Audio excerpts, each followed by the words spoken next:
Hey, what's up, everyone? This is Silver Slayer. Thanks for tuning in. Welcome.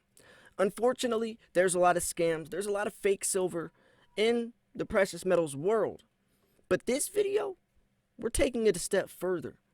I'm going to be explaining ways that you might have gotten scammed, you might have gotten ripped off, and you didn't even realize it.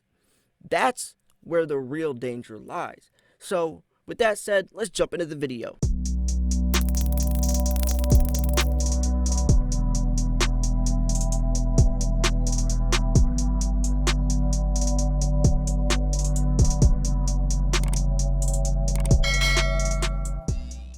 So, unfortunately, where there's a dollar to be made, there's always going to be scams and shadiness. There's always going to be people trying to rip you off.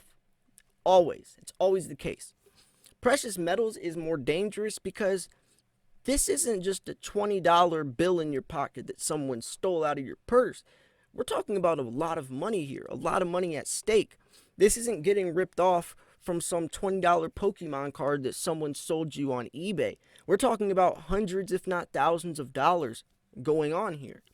And especially as the newbies, the newcomers, the new eyes that are coming into the precious metals world, especially now more than ever. I mean, look at how many people are coming into precious metals from so much going on right now. There's a lot of new vulnerable people, so I try to make videos like this. I'm going to be explaining not only where to look out for these very dangerous places and these very dangerous people, but also how to avoid it.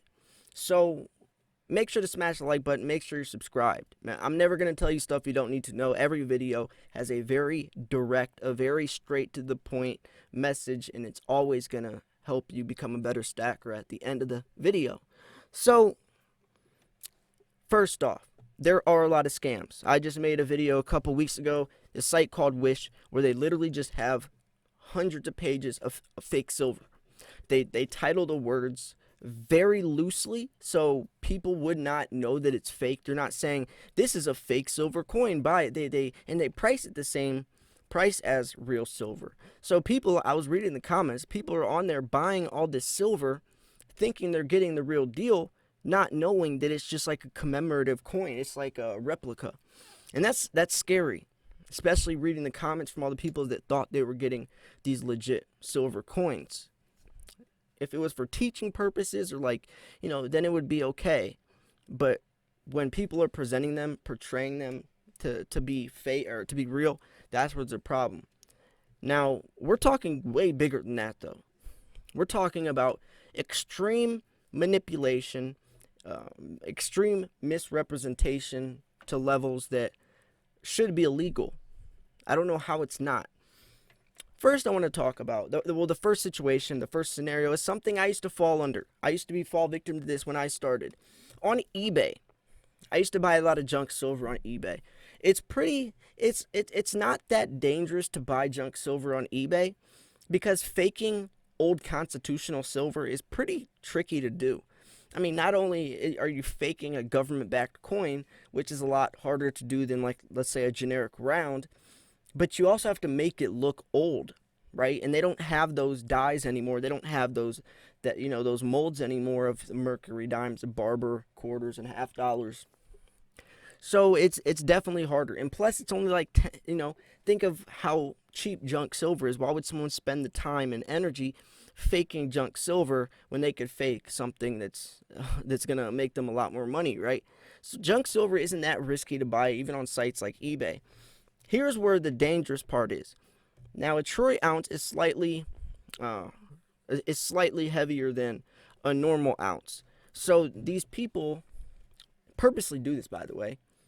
They title their description, their listings, as an ounce of silver, but they give you 28 grams, not 31.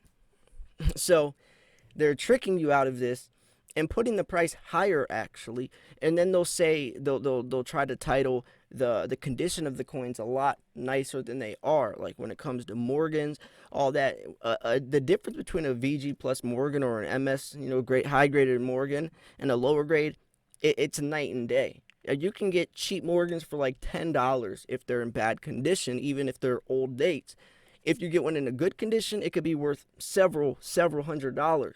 So they boost up the condition, and they also, when you're talking about like they'll say like $1 face value, or they'll say like um, 2 ounces of silver, but they're not talking about troy ounce, and that's messed up for a lot of different reasons, because people coming in to the precious metals world, they don't obviously they don't even have a chance, they don't even have a shot to start buying real silver.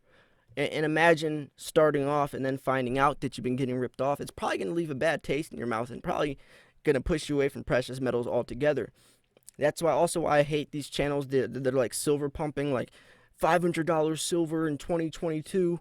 It's just misleading your audience. It's you're misrepresenting it, and they're gonna have an unrealistic expectation, which is also gonna lead to a resentment. So I'm always gonna try to be realistic. But as a beginner, you shouldn't be buying silver on eBay anyways. There's too much fake silver going around on there. Too much fake silver.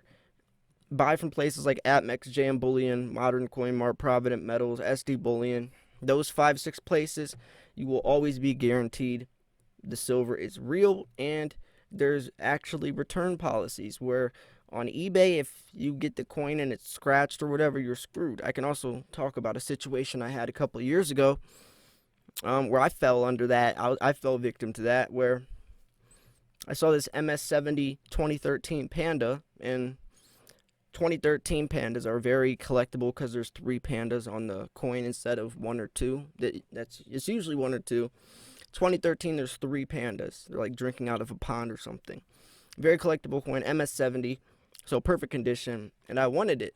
So there's several pictures of the coin, I didn't notice it until afterwards. They showed like every picture, every angle of the coin except for one little part. So like they took tons of pictures, so you wouldn't even think it shows. It looks like it shows the whole coin, but they purposely didn't show this one like centimeter area. So it's impossible to look at it from the pictures. It looks like they're showing the whole coin, but that area, there's a little milk spot. So the condition of that coin was not an MS70 anymore. I might as well have busted it out of the slab and just sold it as a raw coin. So, and that's a lot of money. That's a lot of difference from an MS70 to just the raw coin. So, I couldn't return it. There's no refund policies. That's one of the only times I've ever gotten ripped off. I think the first times when I didn't even know it, when I was buying the junk silver lots on eBay. That's when I didn't know it. I knew it when that happened, though. And that's the scariest thing, is a lot of times people don't know they're getting ripped off, so they keep continuing to go back to that supplier when they can be getting a lot more silver. There's definitely silver testing kits. There's ways you can make sure your silver's real. There's I don't like doing this, but you can scratch off a little bit of the coin. You can put a die on it. You can do the magnet test. You can weigh it, since silver is a very dense metal. Not many other metals that even look like silver weigh the same amount, 31 grams. So a lot of times if you weigh it, if it's a fake coin and you weigh it, right away you'll be able to tell if it's silver or not, because no other metal is as dense as silver. So clearly it will show up a different number on the scale. You can also do there's like this machine which can test even the purity of it. There's so many different ways to test. If you can knock it against another coin, you can do the sliding magnet test. There's so many different ways to make sure your silver's real. So get one of those, have one of those, especially if you are someone who is in more of the collectible coins. Just always make sure. If you buy a lot of slab stuff, even when it showed the picture on eBay shows the slab, you can type the serial number into ngc.com and it will tell you if that coin is the actual coin that's in the slab. Because I've caught a couple people selling the wrong coins. They'll use the slab, but that's not the coin is described. So there's definitely a lot of ways. But if you don't know this stuff, if you don't know these tools, if you didn't know all the stuff I just mentioned, do you see how easy it could be to get ripped off? And that's the type of people these scammers try to go for is people that are newer into the precious metals world that really don't know where to buy or all the opportunities they have. So that's why I try to make videos like this. So I'm trying to think, at the top of my head, I'm trying to think of other things that can help you. I guess when it comes under the maximizing your profit or keeping your silver safe, another thing you got to look out for is the condition. Condition can play a huge part in your stack's profitability. I mean it like this. Remember how I just said the Morgan, if it's like a higher grade, could be $300, but if it's all dinged up and old and worn down, it could be $20. I mean, that's a big difference. All silver's like that, especially semi-numismatic, high premium, and numismatic coins. So you got to make sure that especially if it's a coin that's BU, or it's brilliant uncirculated, or an MS70, you got to put that coin in a capsule. I like the black gaskets; they look the nicest. Or you can get the direct fits. I've been getting a lot of the direct fits lately. Go to like On Fire Guy's eBay page. You can go to airtights.com. You got to get your coins in capsules though, especially if they are not standard bullion coins. Because if you have $100 coin that you bought and that coin gets scratched, that coin is not worth $100 anymore. Trust me. That's something that a lot of people fall victim to. If you keep your coins in a safe, always get tarnish strips or dehumidifiers to make sure there's low moisture in the air so your coins don't get milk spots. Always wear gloves. Another thing that I tell people a lot, you can even put silica gel packs in your safe. That also works. When we're going under the silver, trying to preserve it, I guess if you want to buy certain types of silver that's softer, it's more susceptible to milk spotting. The Canadian Maple Leafs are 4/9 fine silver, so it's 9999. The American Eagles and most other coins, 99% of other coins, are 3/9 fine silver, so it's a little harder. So they're alloys, so they don't milk spot as much. Every single one of my Maple Leafs have milk spotted. Just the normal BU Maple Leafs, every single one of them have milk spotted. Every single one. I have never had another coin that has milk spotted. So literally the only coins out of my entire stack throughout 7-8 years have milk spotted are every one of my Maple Leafs. That's telling you something, right? But it's weird because my reverse proof Maple Leafs have never got milk spots. So it's something to do with the finish of just the normal BU Maple Leafs that always milk spot. And those coins were kept in capsules. Those coins were not touched with human hands. It's just something about Maple Leaf, since they're 4/9 fine silver, since the silver's so soft, they milk spot easier. So that stuff you got to be careful with. I was gonna bring up another point, but I'm actually gonna save that for a whole other video because it does kind of fall under this topic, but there's so much more to the topic that I just want to, this video would be like 30 minutes long if I was going to really break down that stuff. I don't want to just throw some information out and kind of keep it very lightweight. I like to, especially when it's a topic like I'm mentioning right now, I want to make sure I can fully break it down and explain it to you guys. So stay tuned for another video, because probably tomorrow morning, because that's definitely another video you have to watch.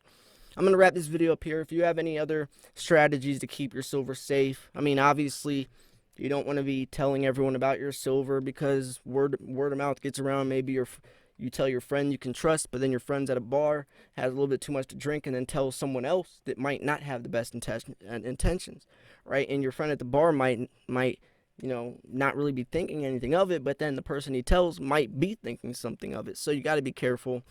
Always you can secure your wealth. Don't be telling everyone. Make sure if you are keeping it in your house that it's in a very large safe, dead bolted to the wall, or dug in the ground somewhere, or in a safety deposit box or something along those lines, where it's not too easy to steal, because that's your entire life savings here.